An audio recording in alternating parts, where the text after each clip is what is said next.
लेकिन उपमा, अगर वो झनक होती तो तुमसे आकर मिलती नहीं, बात नहीं करती। वो बहुत सियानी है। नहीं, हाँ सॉरी। असल में मुझे बोलना था कि उसे आप बुद्धू मत समझो। हाँ। और अब जहां अप्पू झनक को लेकर इतनी बड़ी बात बोल रही है तो बाबलू भी चौंक तो रहा है। नए नए शब्द सीख गई है अप्पू। उसके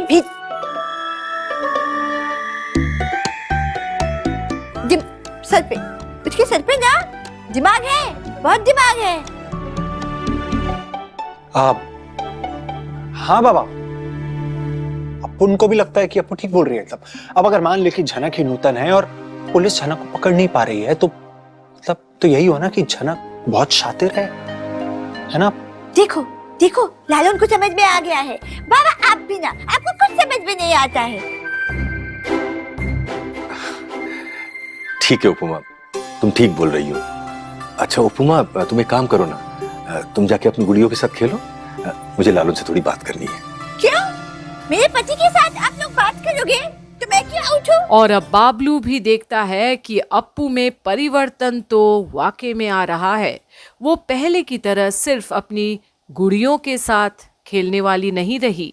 उसे अब लोगों के बीच बैठकर बातें करनी है, सुननी है उनकी बातें भी। देखो अप्पू, हमें ना थोड़ी सी बात करनी, हम थोड़े से परेशान हैं, तो तुम मेरी बात सुनोगी ना? हाँ, समझ तो सकती हूँ, पर मेरी पति की जिम्मेदारी मेरी भी जिम्मेदारी है ना। हाँ बाबा, ठीक बोला है तुमने। हाँ वही तो।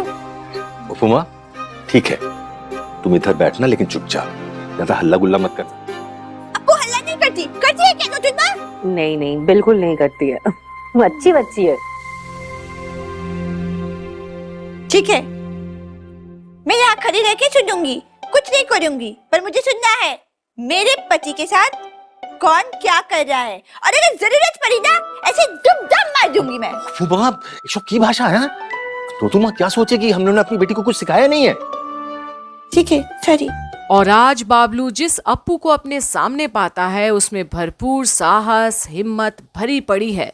वो लालन के लिए कुछ भी कर सकती है। ये एक बहुत बड़ा बदलाव लाया है अनुराधा और लालन के प्यार ने। ठीक है उपमा, तुम उधर जाके बैठो। ठीक है। हाँ हाँ बाबा।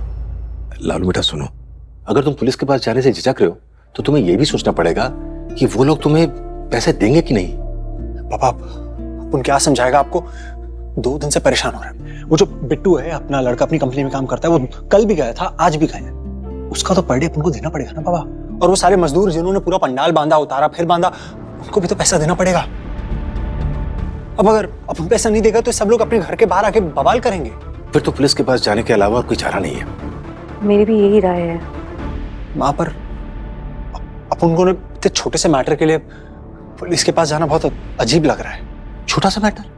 अरे किसी का रोजगार छीनने की बात है ये, किसी का हक बेटा, और किसी का हक छीनने की बात छोटा सा मैटर नहीं हो सकता है। ठीक ही तो बोल रहे हैं ना, तेरे बाबा ने भी बहुत लोगों की मदद की है, बहुत लोगों से उन्होंने तो पैसे भी नहीं लिए हैं, और इसी का फायदा उठाया है बहुत सारे लोगों ने। तू पैसा नहीं छोड़ेगा, तू पैसे लेगा, भले ही वो पैसे तू गरीबों में दान कर दे, पर तू पैसा लेगा। और दूर बैठी सुन रही अप्पू एकदम अग्री करती है अपनी नूतन माँ से, पर लालन को समझ ही नहीं आता कि वो पुलिस के पास फिर से इतने से मैटर को लेकर कैसे जाए। पर अब ठीक है, अब देखिए आप दोनों जब बोल ही रहे हैं तो ठीक है, फिर अपन जाएगा पुलिस के पास और केस करेगा। हाँ बेटा, लेकिन झमेला मत करना, कानून को अपने हाथ में मत लेना, पुलिस को इन्फॉर्म करना, लेकिन अपना ख्याल रखना, ठीक है? अच्छा, इसी पे याद आया, तुम्हारी कमिश्नर साहब से कोई बात हुई थी क्या? वो शुभ ने जो बोला था। शुभ कौन? मिंटू काकू? हाँ, क्या बोला उन्होंने? बोलो। नहीं उपमा, कुछ नहीं। कुछ नहीं, बैठो, टेंशन मत लो। बाबा, वो कमिश्नर काका ने बोला था कि वो जो एएसआई है ना, उसको डिमोट करके किसी दूर के गांव में पोस्टिंग कर दिया उसकी। बाप रे, क्या ही कर सकता है बाबा। खैर, जो होना था वो हो गया, अब डरने की कोई जरूरत पर बाबलू का तजुर्बा कुछ और ही कहता है इस मामले में। डरने की तो जरूरत नहीं, पर सतर्कता तो बरतनी होगी। बस लालू ने बोल दिया तो डरने की कोई बात नहीं है, मतलब कोई बात नहीं है। नहीं। अच्छा, अब अपन जाके वो पुलिस वालों से बात करता है, वो कॉलोनी वाले लोगों का केस देता है उनको। ए सुन लालन, जब फोन करोगे बात हो जाए तो मुझे भी देना। नहीं उपू, ऐसा नहीं कहते हैं। तू अच्छी बच्ची है ना?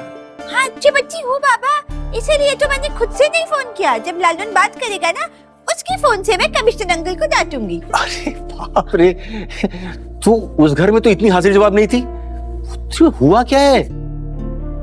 हवा लग गई।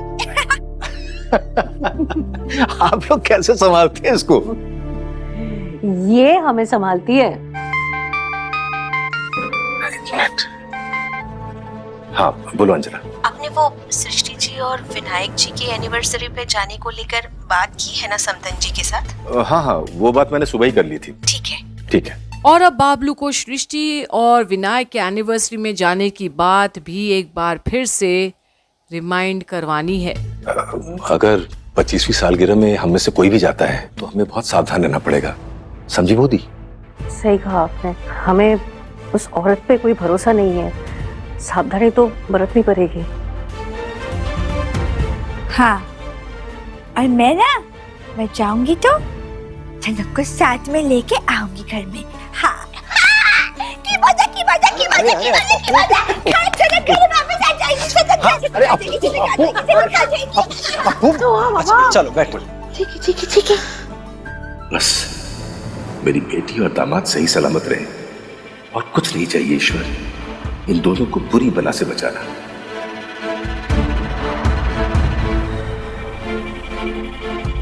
लालून को अपने बाबा का साथ नहीं मिला, मगर कम से कम एक समझने वाले ससुर तो मिले हैं। लालून और अपू को सही सलामत रखना भगवान। और आज लालौन और अप्पू के लिए दिल से दुआएं निकली हैं दोनों की रक्षा के लिए, क्योंकि इतना जो अड़चने आ रही है लालौन के काम में भी, वो कोई साधारण तो नहीं। कहीं इसमें किसी बड़े आदमी का हाथ तो नहीं, पर इस वक्त झनक को अप्पू से मिलने का इंतजार है बस। तो अब आगे भी देखते रहिए कि होता क्या है, जहां अब ये लोग भी पहुंचते हैं सृष्टि और विनायक के 25वीं एनिवर्सरी पर। और बने रहिए कंप्लीट बॉलीवुड पर झनक की सारी आने वाली अपडेट्स के लिए।